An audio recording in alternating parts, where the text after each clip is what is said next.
ഗോവയിൽ വന്നിട്ടുണ്ടെങ്കിൽ നമ്മളാകെ മാറും കേട്ടോ. കാരണം എന്താണെന്നറിയോ, ഇവിടുത്തെ ജീവിത രീതി അതേപോലെ തന്നെയാണ്. എന്താണെന്ന് വെച്ചിട്ടുണ്ടെങ്കിൽ ബീച്ച് ഏരിയയിൽ നല്ല ചൂടും ക്ലൈമറ്റ് ആകെ മാറിയാണ്. നമ്മൾ കടൽപ്പുറത്ത്, അതായത് നമ്മുടെ കേരളത്തിൽ നിന്ന് വരുന്നവർക്ക് അത്രക്ക് ഈ പ്രകൃതി ഭംഗിയൊന്നും ആസ്വദിക്കാനുള്ള സംഭവമൊന്നും ഗോവയെന്ന് പറഞ്ഞില്ല. പക്ഷേ ഇവിടെ എൻജോയ്മെൻറ്റ്, അതായത് അടിച്ചുപൊളി, അതാണ് ഏറ്റവും സൂപ്പർ എന്ന് പറയുന്നത്. അതുകൊണ്ട് തന്നെ ഇവിടുത്തെ ഡ്രസ്സിങ് രീതി തന്നെ ഒരുപാട് മാറും. നല്ല ടീഷർട്ടും അതേപോലെ തന്നെ ട്രാക്ക് സൂട്ടുകളും ബർമൂഡകളും എല്ലാം തന്നെ വളരെ ചീപ്പ് റേറ്റിൽ നമുക്ക് ഇവിടെ നിന്ന് കിട്ടുമല്ലോ. 150 രൂപ, 200 രൂപ, 250 രൂപയൊക്കെ ഇവിടെ നമുക്ക് എല്ലാ ബീച്ചുകളിൽ നിന്ന് നമുക്ക് കിട്ടുമല്ലോ.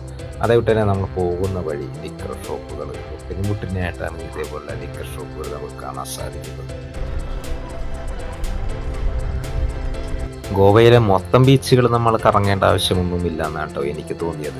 മെയിനായിട്ടുള്ള കുറച്ച് ബീച്ചുകൾ മാത്രം കറങ്ങുക, അതായിരിക്കും ഏറ്റവും നല്ലത്. കാരണം എന്താണെന്ന് വെച്ചിട്ടുണ്ടെങ്കിൽ ഈ ചൂടും ഈ വെയിലത്തും ഒക്കെ നടന്നു കഴിഞ്ഞിട്ടുണ്ടെങ്കിൽ നമ്മൾ ആകെ ക്ഷീണിക്കും. എൻജോയ് ചെയ്യാൻ പറ്റുന്ന സമയത്ത് എൻജോയ് ചെയ്യാം.